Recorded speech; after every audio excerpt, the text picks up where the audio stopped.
사람이라면 누군가 실수하는 순간이 옵니다. 그런 순간이 오면 지적이라는 형태로 상대방의 실수를 이야기하곤 하죠. 지적이라는 게 누군가의 잘못이나 실수를 콕 집어서 이야기하여 비판하는 그런 건데, 이런 과정이 당사자 간 서로 즐겁지는 않습니다. 물론 즐기는, 이런 것에서 쾌감을 느끼는 그런 사람들이 있기는 하지만,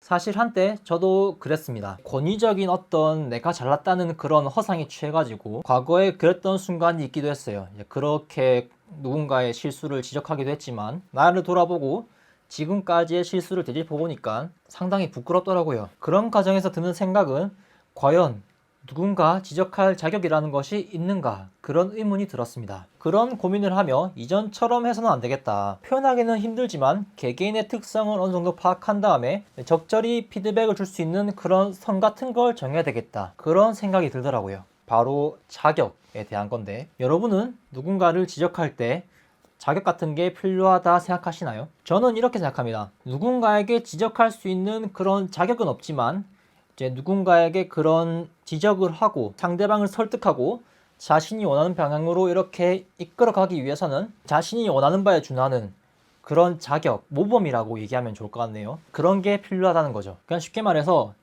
본격적으로 선비질 같은 걸 하고 싶으면은 본보기가 필요하다는 겁니다. 그렇다면 모든 사람이 실수하기 마련인데, 과연 그렇다면 자격은 누가 가지고 있을까? 그런 의문이 남습니다. 한번 간단한 예시를 들어보죠. 손 씻기, 손위생을 잘하지 않는다. 그걸 보고 A라는 사람은, 아니 이 시국에 손위생이 얼마나 중요하고 기본적인 것 하나 잘 못하냐, 이러면서 손 씻기를 잘해라고 지적해요. 하지만 이제 똑같은 상황에 B는 우리 손 씻기 잘하자, 이렇게 얘기하고 끝납니다. 이제 쉽게 말하면 말할 때 아 다르고 어 다르다, 그런 느낌일까요? 너 이거 왜 안 했어? 빨리 해.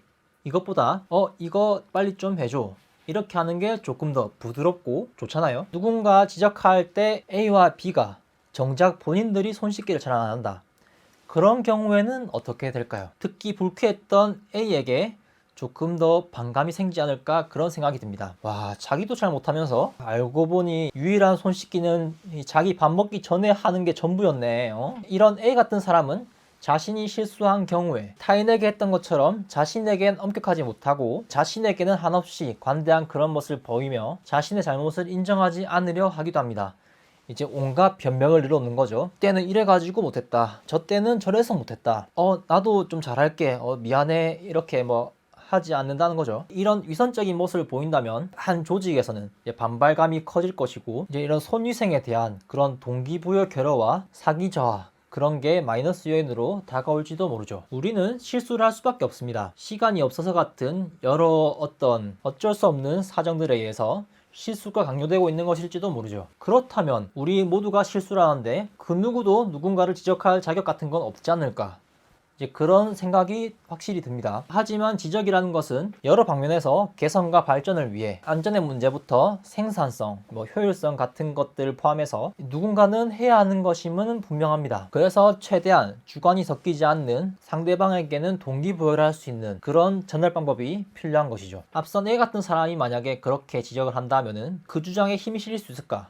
설득력이 있을까? 분명히 이론적으로는 손 씻기를 잘해야 된다고 알고 있지만 속으로 너나 잘하세요 이러겠죠. 이거를 사자성어로 뭐라 한다? 내로남불. 세 글자를 줄이면은 위선자라고 할 수 있죠. 이렇게 모범을 보이는 것은 중요합니다. 누군가의 시선을 받고 감시 같은, 검열 같은 그런 느낌에 자신을 엄격히 통제하고 이 틀 안에 맞추는 상당히 필요한 일이기도 합니다. 그런 과정에서 책임감을 느끼기도 하겠죠. 이런 부담감과 책임감을 가지지 않고 모범을 보일 자신이 없다면 지적하는 데 있어 신중함을 보이거나 지적으로 들리지 않을 그런 화법을 쓰거나, 아니면 부서 관리자에게 이야기해 누구를 특정하지 않고 자 우리 손 씻기 잘합시다, 이렇게 얘기할 수도 있겠죠. 이런 모범적인 모습에서 오는 책임감과 부담감을 느끼지 않으려 하면서 타인에게는 엄격하고 싶다면 마치 인터넷 악플러와 다를 게 뭐가 있나 싶기도 합니다. 그럴 자신이 없다면은 아무 말 하지 않고 그냥 관리자에게 얘기한 다음에 문제가 해결되길 바라는 게 나을지도 몰라요. 자기도 질질 흘리고 다니면서 남들에게는 잘해라, 이런 엄격한 기준을 들이미는 것을 예전부터 종종 봐왔는데, 이제 물론 저의 과거의 그런 모습들도 포함해서 제가 신입했던 시절 어떤 선배를 볼 때마다 고민을 잠깐 했었습니다. 난 저렇게 안 해야지 이런 마음을 가지고 최대한 일관성 있는 그런 모습을 보이기 위해 노력하고 차라리 냉혈한 같은 그런 면모를 보이는 게 낫지 않을까 그런 생각도 했었습니다. 과거에나 지금에나 저도 누군가에겐 내로남불 위선자였을 거라 생각합니다. 그리고 앞으로 그러지 않을 거라 장담도 못하고 지금도 누군가에겐 그렇게 보이고 있을지도 모르죠. 그래서 항상 나 자신을 돌아보고 나는 잘하고 있는가 이제 그런 점검을 해볼 필요가 있다고 항상 느낍니다. 이까지 들었다면 와 실수한 사람의 기분까지 고려해줘야 되나 이제 그런 생각도 들지만 지적하는 과정에서 필요 이상으로 불쾌감을 줄 필요는 없다 그런 생각입니다. 적절한 단어 선택은 보다 나은 결과를 가져올 수도 있지만 그렇지 못한 단어 선택을 할 경우에는 이제 충분히 마이너스 요인으로 다가올 수 있으니까요. 하지만 도저히 안 되는 구제의 여지가 없는 그런 경우도 있습니다. 일이야 어찌되든 내 기분이 더 중요한 그런 사람이라면 어쩔 수 없죠. 타인을 통해 나의 자존감을 채울 수 있어. 이런 사람이라면 상당히 골치 아픕니다. 약간 히스테리 부리는 듯 그런 모습. 이런 경우에는 진짜 이제 그 사람에게 따끔하게 일침을 해줄 수 있는 이제 그런 다크히어로 같은 그런 사람이 필요하기도 하죠. 저도 그렇게 뭐 잘하고 있다 생각은 하지 않지만 그냥 한번 생각이 나서 이 주제로 한번 영상을 만들어 봤습니다. 영상 내용을 요약하자면 누군가에게 지적할 수 있는 그런 자격 같은 거는 없지만 누군가를 지적함으로 내가 원하는 방향으로 그 사람의 행동을 이끌어내고 싶다 하면은 설득력을 가지고 싶다 하면은 나부터 그런 자격 같은 모범을 보여야 한다. 이게 저의 개인적인 그런 결론입니다. 이번 영상은 여기까지고 영상 내용이 흥미로웠다면 좋아요 눌러주시고 다음 영상은 구독과 알림 설정으로 보다 쉽게 만나보실 수 있습니다. 영상 시청해주셔서 감사합니다.